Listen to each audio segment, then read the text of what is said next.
Bismillahirrahmanirrahim.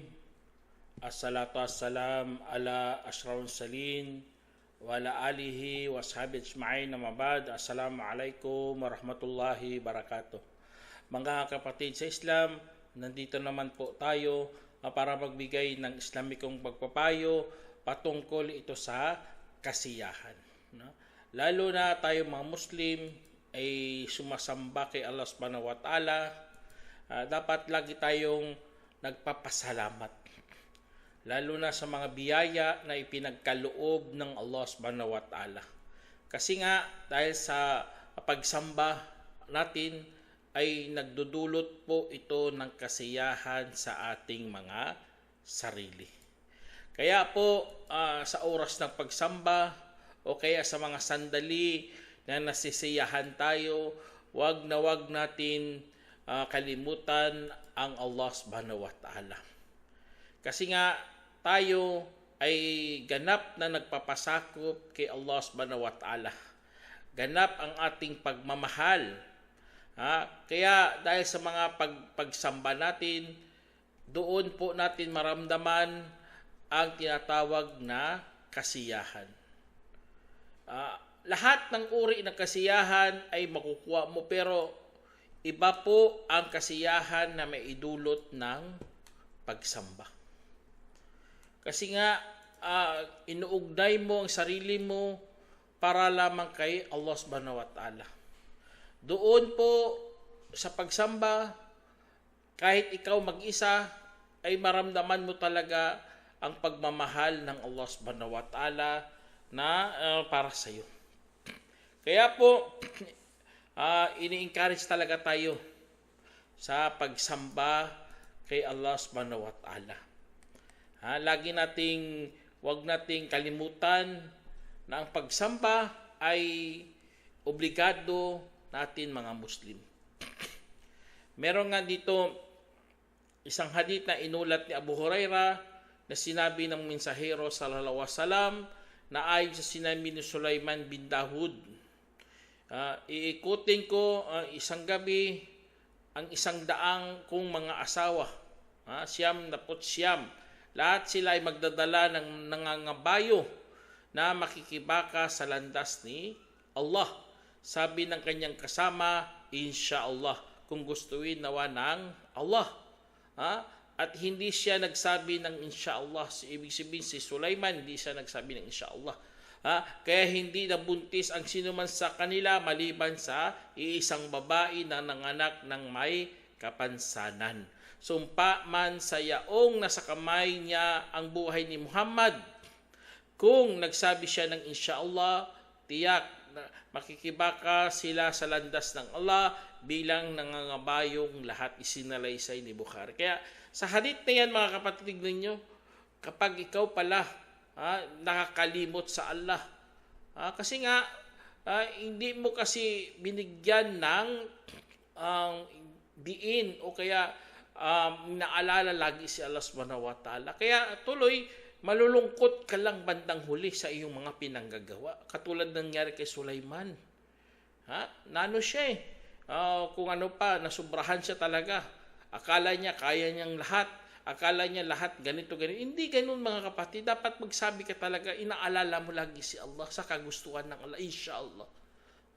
Para magiging mabigyan ng pagpapala ang iyong mga sinasabi at iyong mga galaw. Allahu Akbar. Ganun po. Kaya bunga talaga ng mga pagsamba natin, kasiyahan. Hindi lang pala sa puso mo, bagkus sa mga gawa mo mismo. Makikita mong gawa mo na pinagpala ng Allah, Allahu Akbar. Nagiging kislap mata mo na yan.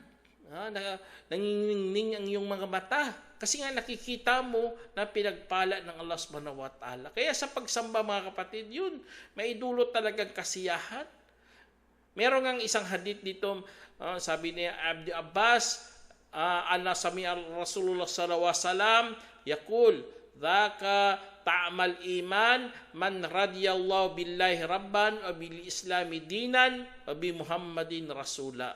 Sa inulat ni Abbas bin Abdul Muttalib na kanyang narinig ang mensahero sallallahu alaihi wasallam na nagsasabi, natikman ang tamis ng pananampalataya o ang lasa ng pananampalataya ang sino man nalugod kay Allah bilang Panginoon at sa Islam bilang relihiyon at kay Muhammad bilang mensahero. Kaya na isinalaysay ni Muslim. Kaya dito mga kapatid, ito rin bunga ng iyong pagsamba.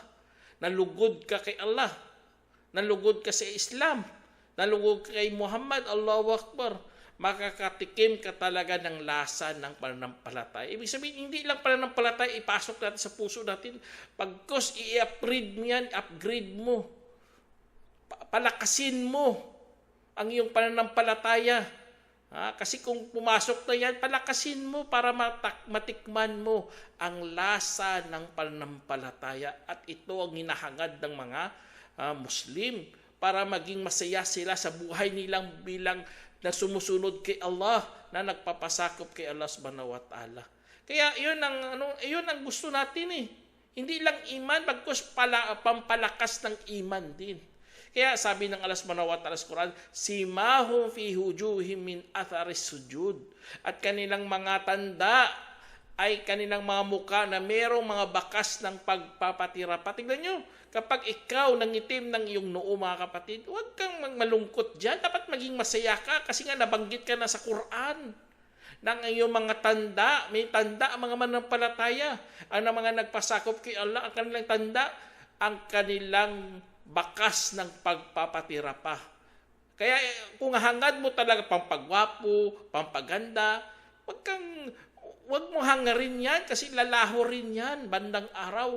Ngunit sa araw paghuhukom, lahat yan kahit nangitim ng iyong noo mga kapatid, dahil sa pagpapatira pa mo, nagpapasakop ka, sumusunod ka talaga, tumatalima ka talaga, Allahu Akbar, magkakaroon ka talaga ng kasiyahan. Kasi nga, liliwanag yan ang mga bakas ng pagpapatira pa mo.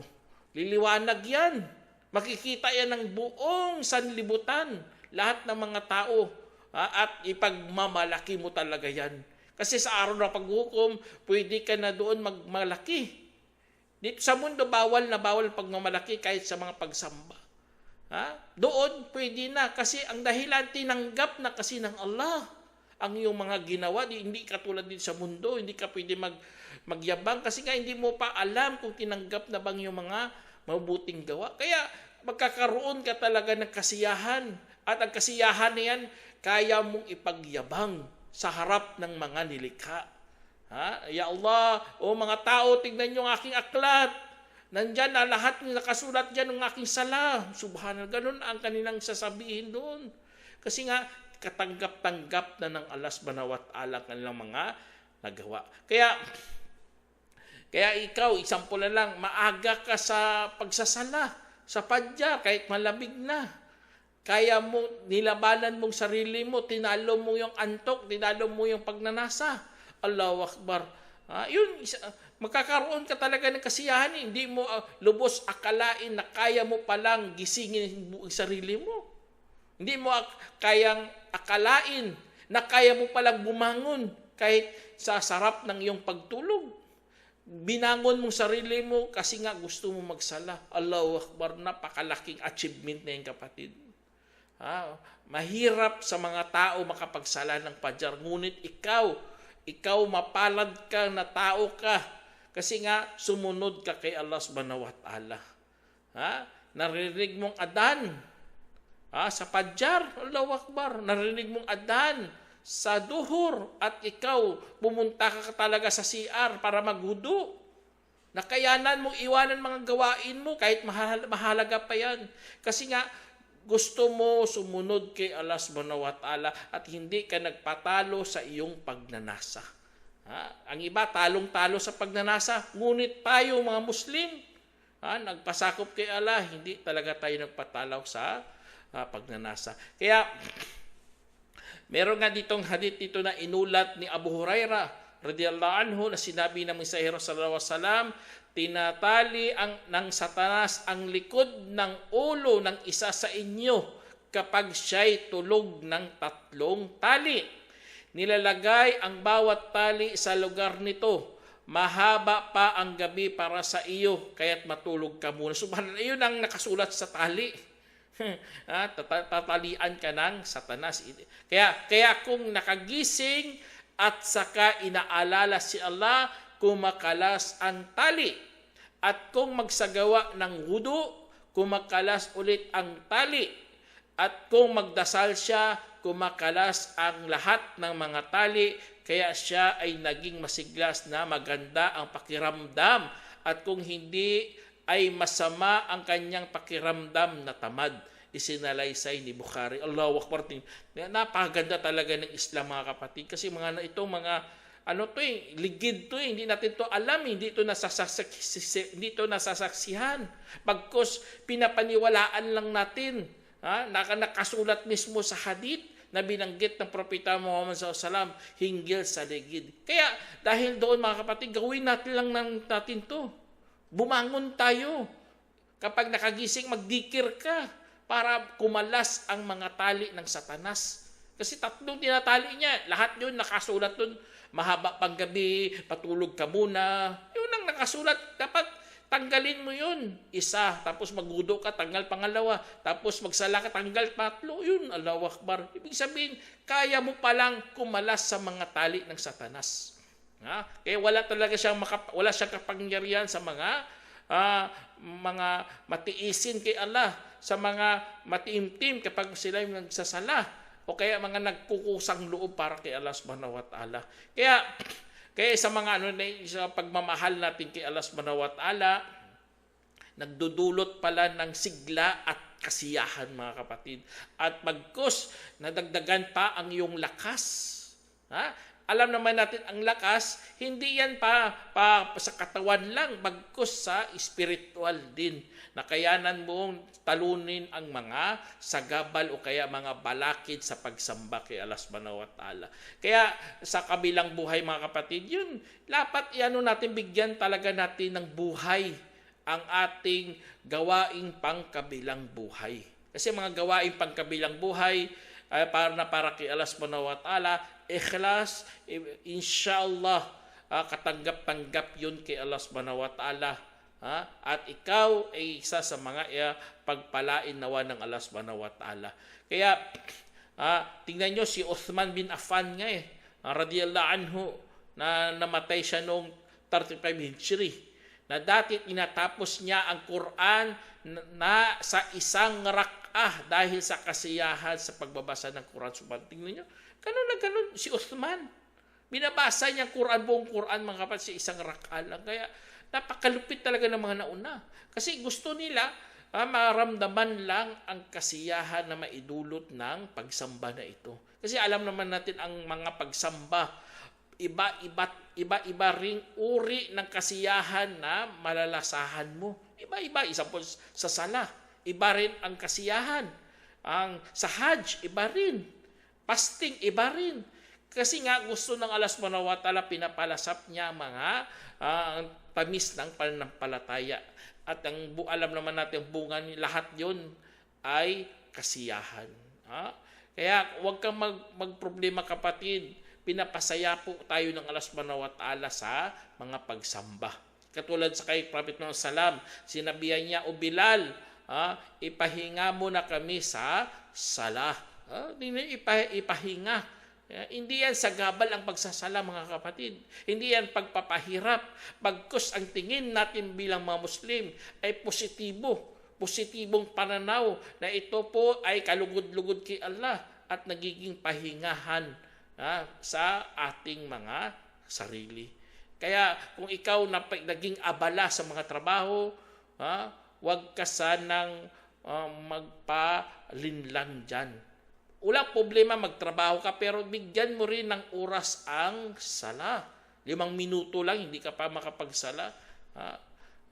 Ilang minuto lang yan. Trabaho mo 8 hours, 5 minutes lang nga yung sala. Di ba? Kaya, yun, dapat ano mo talaga, kasi nga ang kasiyahan na maidulot yan, napakatindi. At anong abala ng isang tao, kahit napakadami na kaya napakahaba kung kapag siya'y nagsala, ang kasiyahan niya, hindi talaga matutumbasan dyan. Kasi nga, nakayanan niya ang sarili niya na tumakas muna sa trabaho para magsala para kay Allah subhanahu wa ta'ala. Kaya ang mga sa mga Muslim mga kapatid, lagi tayo nagbabasa ng Quran. Alhamdulillah sa sala nagbabasa tayo ng Quran. Kasi nga mayroong sinabi si Allah subhanahu wa ta'ala sa Quran, wa idha ma unzilat suratun faminhum may yaqulu ayyukum zadat hadhihi imana fa amma alladhina amanu fazadathum imana wa hum yastabshirun. Allahu akbar. Sinabi ng Allah subhanahu wa ta'ala, at tuwing ibinaba ang kabanata, kaya mayroon sa kanila na nagsasabi, alin sa inyo ang dumagdag sa kanya ang pananampalatayang ito? At hinggil naman sa mga yaong naniwala, kung gayon ay nadagdagan sa kanila ang pananampalataya habang sila'y nagagalak. Tignan nyo, ganun pala sa pagbabasa ng Quran, madagdagan ang iyong pananampalataya at sila'y nagagalak. Nagagalak sila, yastabshirun. Kasi nga, ganun ang purpose ng Quran. Bakit natin yan binabasa? Para madagdagan ang ating kagalakan. Kasi kung buhay mo puno na lang ng kalungkutan, puno na lang ng pighati, puno na lang ng mga pagsubok, dapat meron ka ring oras kung saan meron kang kagalakan din, kapatid. Para maging normal, para maging balanse ang lahat nating mga dinadaanan sa buhay. Kasi nga, alam naman natin, puro sangkap lang yan ng buhay. Kaya dapat ipunuin mo rin ng sangkap ng kaligayahan o kaya kagalakan para magkaroon ka ng positibong pananaw sa pananampalataya. Kaya in-encourage natin na magbasa ka ng Quran. Sa oras na iyong kalungkutan, dapat magbasa ka para mapuno na naman ang puso mo ng kagalakan. Kaya mayroong isa sinabi ng Allah subhanahu wa ta'ala, wala 'alal ladina idza atawka litahmilahum qulta la ajidu ma ahmilukum alayhi tawallaw wa ayunum tafidu minad dam'i hazanan alla yajidu ma yunfikun. Asa sinabi ng Allah subhanahu wa ta'ala, at hindi sa mga yaong kapag sila'y dumating sa iyo upang iyong ipasakay, sabi mo, wala na akong mahanap na hayop para gawing pangkarga sa inyo. Kaya't bumalik silang luwaan ang kanilang mga mata dahil sa kalungkutan na wala silang mahanap na anumang ipanggugol. Kaya dyan sa sinabi ng tignan nyo, may mga tao pala na wala talaga silang kakayahan sa gumawa ng kabutihan. May mga tao hindi nila sampulan lang sa pagbigay ng kawanggawa. Hindi naman lahat mayaman. May mga may hirap. Kaya dahil sa kailang kahirapan, hindi nila kayang magbigay ng kawanggawa. Kaya dito sa hadith mga kapatid, napaluha sila. Tingnan nyo, ang ibang mga mananampalataya, subhanallah, sa sobrang lakas na kanilang mga pananampalataya, kahit hindi na nila kayang gawin, gusto nila intention na lang gusto nang gawin, pero hindi nila kayang gawin. Kaya napapaluha ang kanilang mga mata, mga kapatid, subhanallah. Maramdam natin yan kasi minsan ganun din tayo Gusto natin gawin yan para malugod si Allah, hindi natin kaya kasi nga wala tayong kakayahan. Kaya wag kang mga kapatid, wag kang kasi nga ang Allah subhanahu wa ta'ala hindi ka naman bibigyan ng ganun kung hindi mo kaya. Hindi ka itatalaga sa isang gawain kung wala ka namang kakayahan. Kaya kung mabasa mong talata na yan mga kapatid, subhanallah, ang lungkot mo mapapalitan ng kaginhawaan at minsan nasisiyahan ka kasi nga ang Islam, tinuro ng Allah subhanahu wa ta'ala ay meron talagang tinatawag na sobrang easy o napakadali para sa mga mananampalataya. Kaya kapag ikaw nakarinig ng ganun, ay mapapasaya ka kapatid. Napapalitan ng iyong lungkot kahit hindi mo kayang gawin ang kawanggawa na yun. Kasi nga alam ng Allah subhanahu wa ta'ala na ikaw hindi ka pipersahin, hindi ka pipilitin kung hindi mo naman, wala naman sa iyong kapasidad. Kaya yun, isa sa mga pagsusumikap natin mga kapatid, isang puna lang sa paghangad ng kamatayan. Tingnan nyo, di ba, napaka-negatibo to. Ibig sabihin, mga dalamhati, kalungkutan. Pero tayo mga Muslim dahil sa sobrang pananabik natin kay Allah subhanahu wa ta'ala, o kaya gusto natin makamit ang kanyang malaking gantimpala, nasisiyahan pa tayo kapag dumating na sa atin ang kamatayan. Subhanallah. Tingnan nyo, ganun na ganun ang tunay na mga manampalataya. Kasi nga, ang buhay natin ay maiksi at alam naman talaga natin na tayo lahat pag-aari ng Allah subhanahu wa ta'ala. Katulad ng sinabi ng Allah, inna lillahi wa inna ilayhi raji'un. Lahat tayo ay pag-aari ni Allah at lahat din tayo ay manunumbalik sa Kanya. Tingnan niyo, manunumbalik tayo lahat sa Kanya. Kaya dahil doon alam na natin mga kapatid, kaya dahil sa pagkaalam, gumawa tayo ng kabutihan at hinanda natin ang sarili natin para sa pagharap natin kay Allah subhanahu wa ta'ala, nasisiyahan ka kasi nga inshallah malaking pag-asa mo na tatanggapin ka ng Allah subhanahu wa ta'ala sa pagdating ng araw ng paghuhukom. Kaya dahil doon, nagpakabuti ka, na dinagdagan mo talaga yung mga gawa, dinagdagan mo yung takot, dinagdagan mo yung paniniwala. Allahu Akbar. Kapag dumating ng kamatayan, hindi ka takot sa kamatayan. Kasi nga, handang-handa ka na. Ang iba kasi ayaw nilang mamatay. Hindi naman tayo immortal mga kapatid, at nakadesinyo talaga tayo na babalik kay Allah subhanahu wa ta'ala. Kaya sundin mo na lang utos ng Allah at talagang masisiyahan ka sa pagdating ng iyong wakas. Alam naman natin kailangan natin mamatay para mabuksan natin ang kabilang pinto ng kabilang buhay. Kaya yun isa sa mga kapatid. Kaya kung ikaw isa sa mga pinagkaitan ng kasiyahan mga kapatid, huwag kang mag-alala. Sa pagsamba kay Allah, doon ka makakalasap talaga ng kasiyahan na walang katumbas dito sa mundo. Sample na lang, kasiyahan dahil sa may pera ka. Oo, masaya ka nga, may pera ka, pero pinapatikim lang yan ng Allah subhanahu wa ta'ala. Kasi nga ang ating pakiramdam ay bumabalik sa gitna. Lagi hindi tayo sobrang ma-excite. Kung sa excitement lang, bumabalik ka agad yan ang iyong pakiramdam sa gitna kasi ganun ang ating pagkalikha eh. Kaya wag kang sobrang magsaya, wag kang sobrang magalak.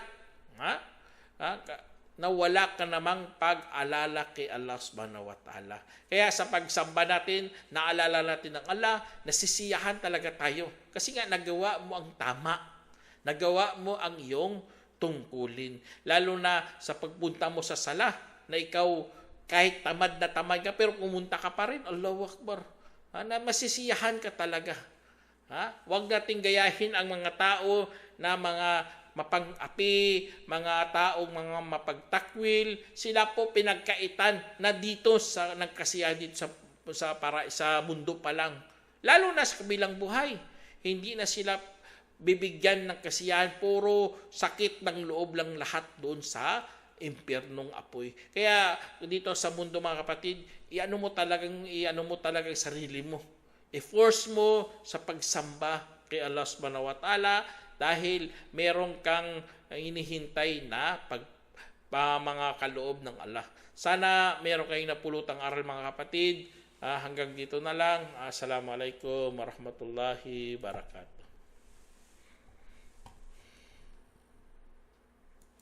جمعية الدعوة نور، الدعوة للجميع.